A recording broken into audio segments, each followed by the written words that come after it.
Okay, सो आखिर में इस वीएटी की समरी है जी, हम किस तरह से पे करते हैं अपना वीएटी एचएमआरसी को।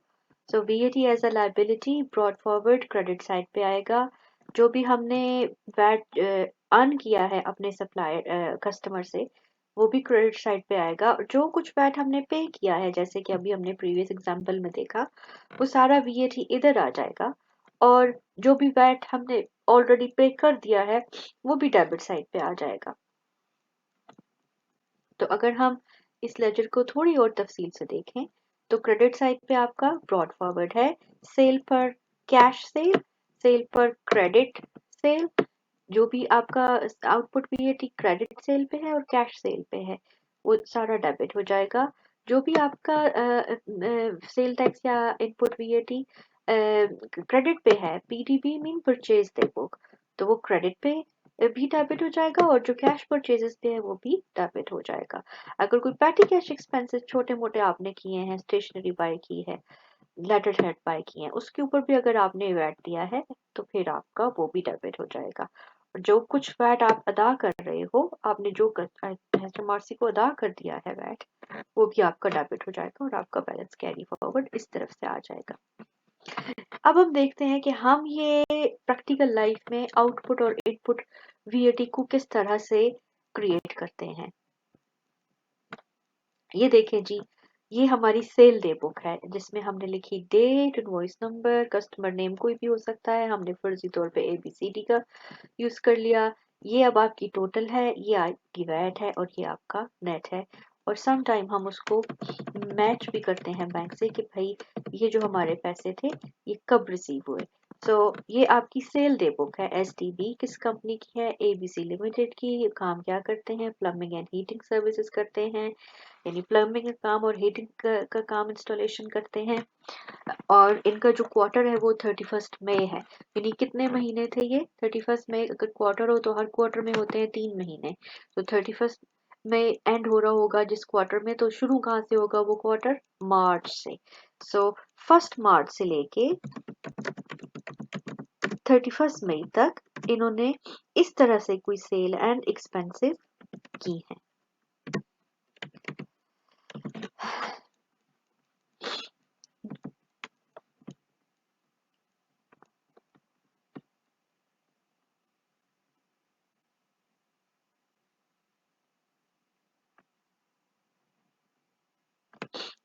यहाँ पे डेट चेंज होने वाली है।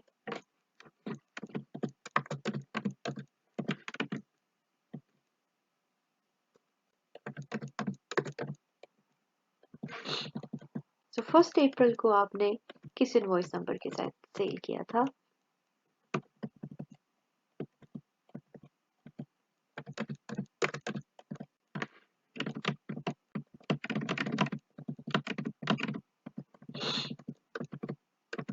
अब ये क्या है आपकी ग्रॉस फिगर? ये नेट फिगर है, जो कि इस फिगर से निकली है। नेट मल्टीप्लाई बाय 20%, ये दोनों को जमा करो तो वीएटी। इसी तरह आपके तमाम सेल्स में फॉर्मूला लगा है।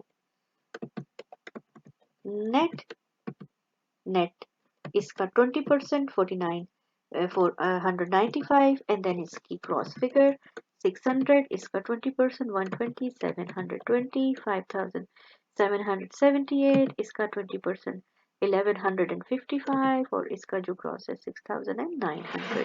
सो जो टोटल है वो टॉप पे लिखा हुआ है कि हमने इस क्वार्टर में मार्च अप्रैल मई में इतना वैट अर्न किया है। तो आपका जो आउटपुट ये है बच्चों, वो ये है।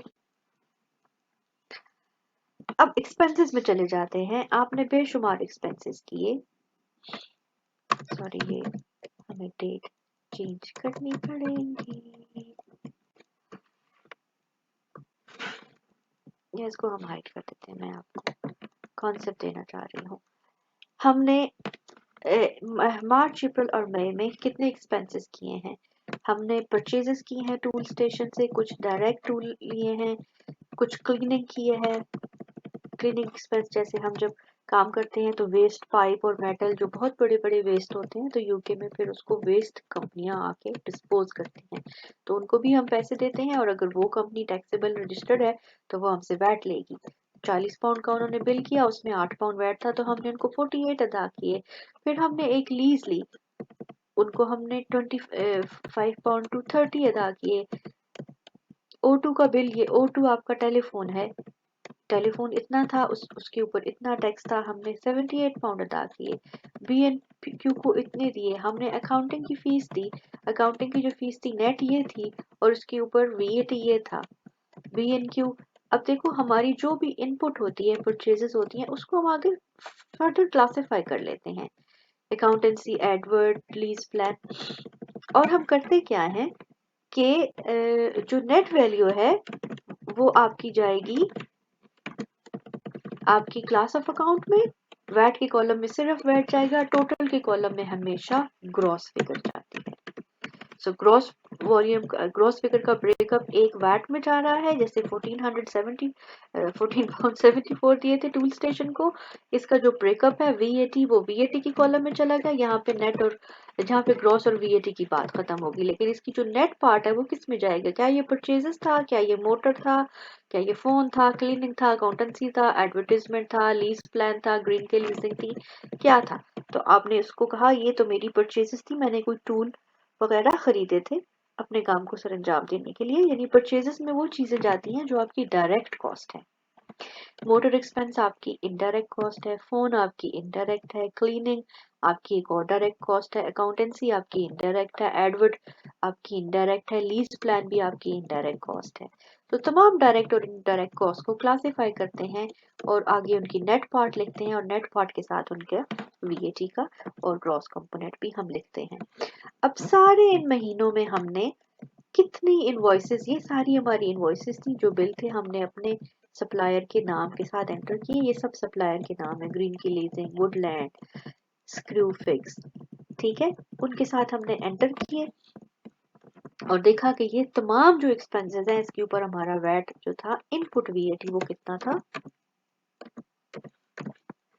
1604। अब अगर इस बात को समराइज कर दें तो हम कहेंगे कि हम नेट ऑफ अगर करें, नेट ऑफ अगर हम करें अपने आउटपुट VAT को इनपुट VAT के साथ, तो हमारा कितना, क्या पेबल बनता है या रिसीवेबल बनता है। आउटपुट VAT हमने देखा कितना था, 2037 पाउंड।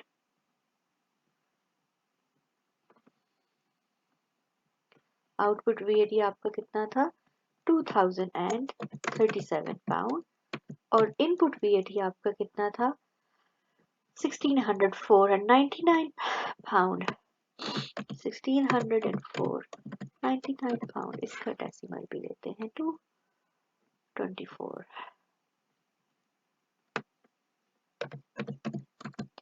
इसका डिफरेंस क्या है, डिफरेंस हमेशा आउटपुट पहले माइनस इनपुट। 432 हमारा पेबल है क्योंकि आउटपुट बड़ा है, इनपुट छोटा है। इसका मतलब है इस क्वार्टर में जो हमने HMRC को टैक्स अदा करना है, या HMRC का जो बिल है हमने पे करना है, वो ये है। अब इस चीज को हम है यूके के फॉर्मेट में लिखते कैसे हैं, इन तमाम समरियों को, एक समरी हमारी PT बुक की बनती है, परचेज डे बुक, एक समरी हमारी सेल्स की बनती है, सेल डे बुक, उसको हम VAT रिटर्न में फिल करते हैं इस तरह से। VAT due on sales and other outputs 2037, VAT due on acquisition from goods from European Union states जो कि 0 है। टोटल वैट ड्यू, ये आपका टोटल आउटपुट वैट है, वो कितना है आपका 2000। फिर उसमें से VAT claimed on purchases, already हम कह देते हैं जो क्लेम करने वाला वैट है वो कितना है, वो इतना है, और 423 पे करके उसको कर देते हैं। फिर साथ हम नेट फिगर का ब्रेकअप जरूर लिखते हैं, नेट फिगर और नेट सेल्स और नेट आ जाती हैं बॉक्स 6 और बॉक्स 7 में, यानी HMRC की जो रिटर्न है वो box 1, box 2, box 3, box 4, box 5, box 6, box 7 तक की वर्किंग है, जो कि इसी समरी से लिंक शुदा होती है। अब आपकी जो नेट वैल्यू है जो वो चली गई है 10,000, किधर चली गई है आपके पास 6 में, जो नेट आपकी परचेज की वैल्यू है। अब नेट परचेज की वैल्यू अगर वो पूछे कि नेट कितनी परचेज थी, तो ये सारी परचेजेस जो कि ऊपर टोटल हुई हुई है वो चली गई हैं आपकी इसमें। मेरे ख्याल में इसको हमने ठीक करना है, ये मैं आपको ठीक करना भी बताती हूँ। सम लगा के आप सिर्फ नेट वैल्यू के कॉलम को ऐड कर लेंगे, जो कि आपकी 8109 है। तो इधर हम 8109 को उसने ऑटोमेटिकली राउंड कर लिया है। ये आपकी नेट परचेजेस हैं, ये आपकी नेट सेल्स हैं। आपका वीएटी आउटपुट वीएटी ऊपर आ रहा है और इनपुट वीएटी नंबर 4 बॉक्स में आ रहा है। ये आपकी रिटर्न एज इट इज जमा हो जाएगी एचएमआरसी को, और एचएमआरसी को जब आप ये रिटर्न जमा कराएंगे, साथ आप चेक पे करेंगे 423 पाउंड का, या डायरेक्ट डेबिट या बैंक ट्रांसफर के थ्रू एचएमआरसी को ये पैसे आप भेजेंगे।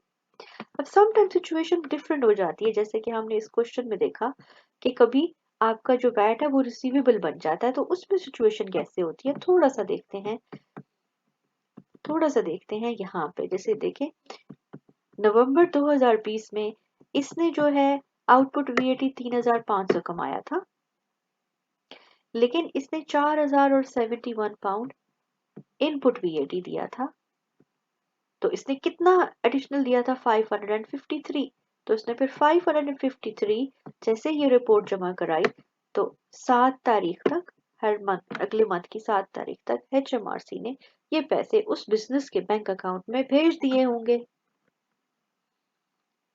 अगर आपका आउटपुट ज्यादा है तो आप गवर्नमेंट को अदा करोगे, लेकिन अगर आपका आउटपुट इनपुट के मुकाबले में कम है, तो जो भी इनपुट आपने एडिशनल पे किया है अपने आउटपुट के कंपैरिजन में, उसका डिफरेंस आप करेंगे, एचएमआरसी से रिसीव कर लेंगे। मैं दोबारा बता रही हूँ, हम वैट रिटर्न में जो वैट की फिगर ड्यू या आउटपुट निकालते हैं, वो इस फिगर को और इस फिगर को देखते हैं।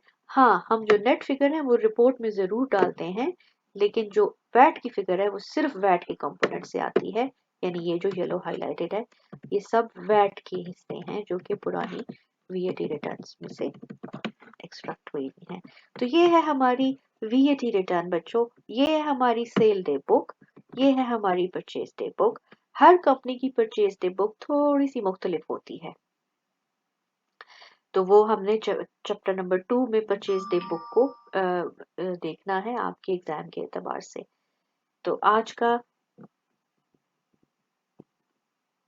ये जो लेक्चर है हमने क्लोज कर दिया वीएटी और वीएटी रिटर्न के ऊपर।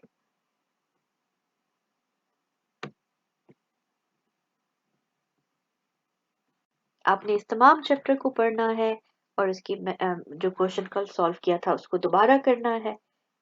आपको इंशाल्लाह नेक्स्ट चैप्टर में मिलेंगे, नेक्स्ट टॉपिक में मिलेंगे, और नेक्स्ट कुछ दिनों में हम आपको किट के क्वेश्चन की भी